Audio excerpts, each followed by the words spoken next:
A més, a la capital britànica, a Londres, avui en ple centre d'aquesta ciutat, s'ha organitzat un esdeveniment per reclamar que es pugui votar.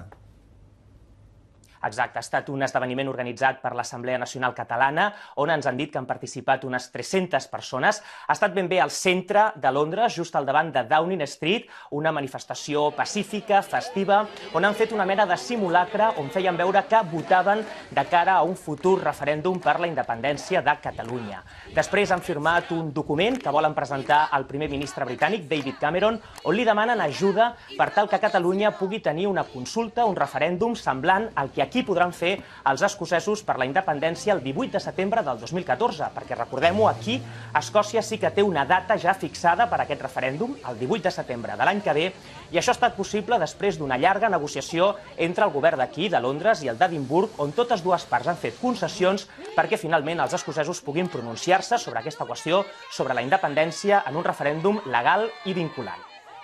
Molt bona nit, Carles Costa, a Londres. Toni Cruanyes, París, molt bona nit.